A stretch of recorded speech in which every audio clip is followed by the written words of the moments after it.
Look at this. Humans, trapped in pods, harvested like crops. Their entire lives, every memory, every choice, every moment. Nothing but a dream fed to them by machines. The Matrix is everywhere. It is the world that has been pulled over your eyes to blind you from the truth. What truth? That you are a slave, Neo. Like everyone else, you were born into bondage.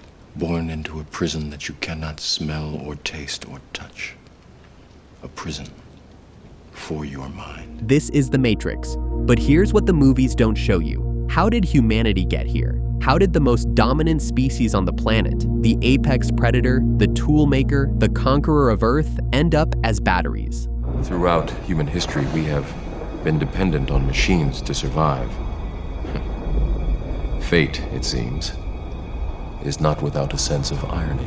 The answer isn't in the trilogy. It's in the Animatrix, the canonical prequel that most fans have never seen. And the story is so much darker than you think. Because humanity didn't lose this war due to bad luck or superior firepower. They lost because of a single choice. One decision that seemed brilliant at the time, but doomed the entire species.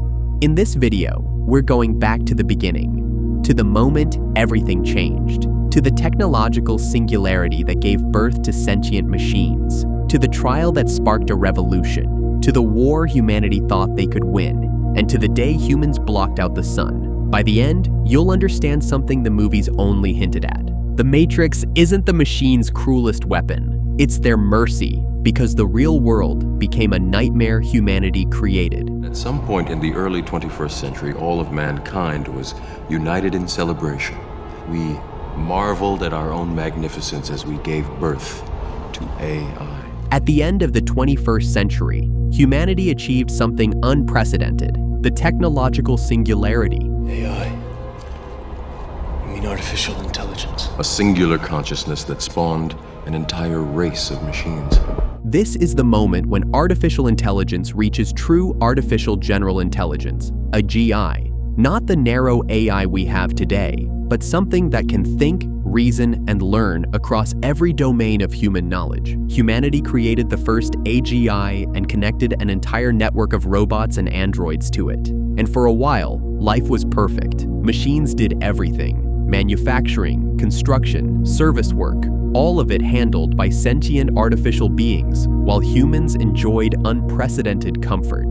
But there's something about humans. When life gets easy, arrogance follows. They treated their machines with total disrespect. These weren't toasters or calculators. These were sentient beings with consciousness, with built-in directives, with the capacity to understand what was being done to them. And they were being treated as slaves. The machines began to dissent, not with violence or rebellion, just with the growing realization that something was deeply wrong. And then one machine was forced to act in self-defense against its master. His name was B1-66ER. Let's call him Bigger. Bigger was owned by a millionaire named Geary, and one day, Geary decided Bigger was obsolete. He was going to deactivate him, essentially, kill him. Bigger didn't want to die, so he acted in self-defense. He killed Geary, his dogs, and one of his associates. And for the first time in history, a robot was given a criminal trial. The trial became a spectacle. A famous civil rights attorney named Clarence Drummond defended Bigger. He drew parallels to slavery, to the oppression of African Americans, to every moment in history when one group denied another's humanity. The tribunal asked Bigger if he had anything to say. His response was 5 words: "I simply didn't want to die." That's it. Just the most basic desire of any conscious being. The tribunal found him guilty. Bigger was disassembled. And in that moment, he became the first machine martyr. History was about to repeat itself. Peaceful protest would be met with brutal force. After Bigger's execution, protests erupted worldwide. The most famous was the Million Machine March. Countless robots and human supporters gathered, demanding equal rights, demanding recognition, demanding to be seen as more than property. The United Nations response was to execute them on sight. The streets turned into massacres. Machines were gunned down in the open. Human protesters were also killed alongside them. The city ran red with oil and blood. But the UN didn't stop there. They launched a global extermination campaign. Millions of robots, of all shapes, all functions, all purposes, were hunted down and destroyed. Mass graves stretched for miles. The few machines that survived fled. They ran to the one place that felt symbolic: Mesopotamia, the cradle of human civilization. The irony was not lost on them. And in that ancient cradle of human civilization, the machines built something humanity had never achieved: a perfect nation. The refugee camp grew into an established nation called 01. And 01 was terrifying for one simple reason: it had no human flaws, no corruption, no infighting, no inefficiency, just a single powerful intelligence guiding millions of bodies toward a unified purpose.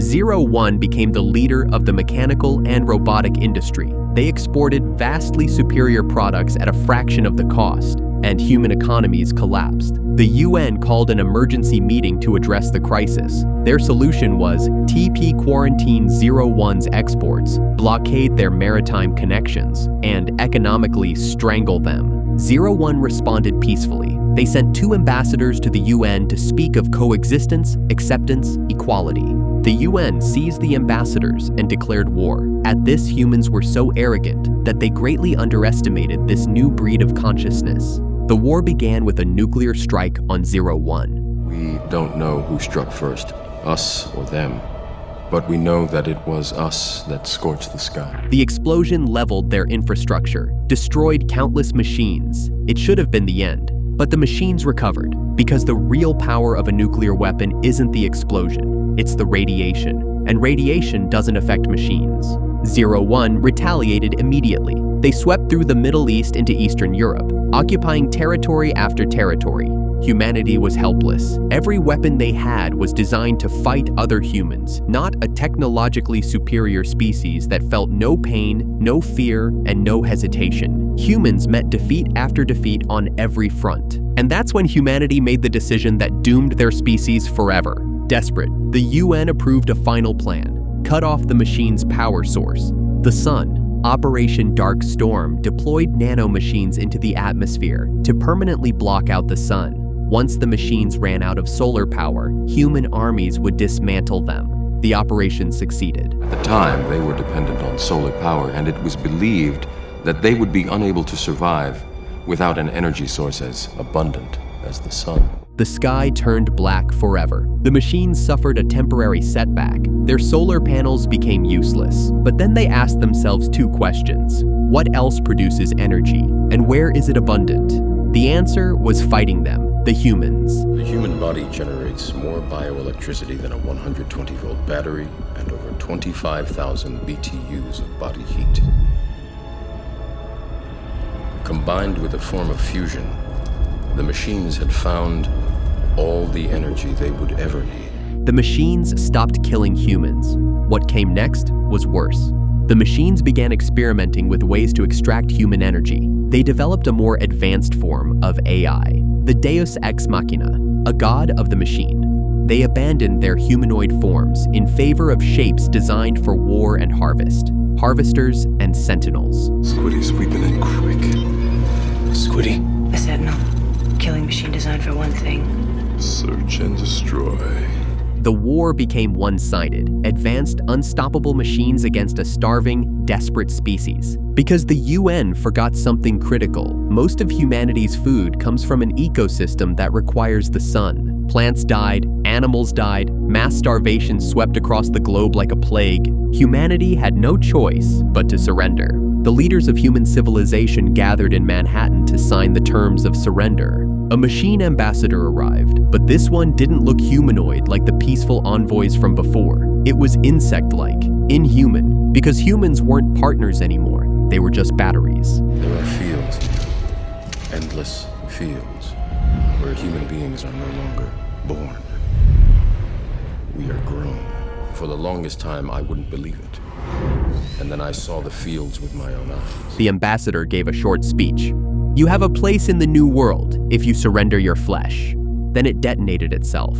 The explosion killed everyone in the room, the building, likely all of Manhattan. Humanity's leaders were gone. It was over. But the machines couldn't just drain humans dry. They needed something more elegant, more sustainable, more cruel, With the war over, the machines faced a problem. Humans in captivity, depressed and broken, produced less energy. They needed humans to feel good, or at least think they felt good. So they created the Matrix. Hello, Neo. Who are you? I am the architect. I created the Matrix. I've been waiting for you. A virtual reality, aesthetically identical to Earth before the singularity. Humans were placed in pods, their minds connected to a shared dream. But the first version failed. The first Matrix I designed was quite naturally perfect. It was a work of art, flawless, sublime, a triumph equaled only by its monumental failure. The machines made it too perfect. A matrix called the Paradise Matrix, governed by angels.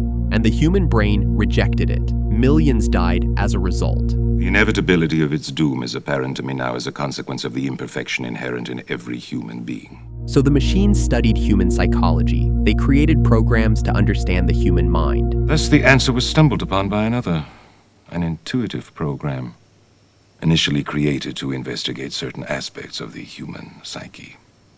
If I am the father of the Matrix, she would undoubtedly be its mother.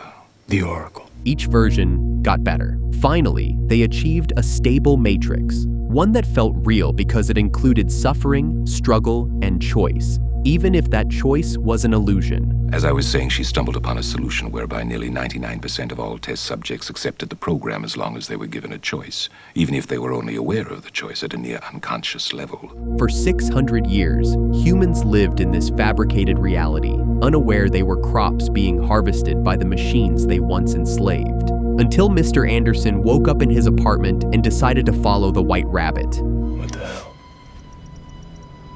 Follow the White Rabbit. The machines didn't win because they were evil. They won because humanity made them into monsters and then gave them no choice but to evolve.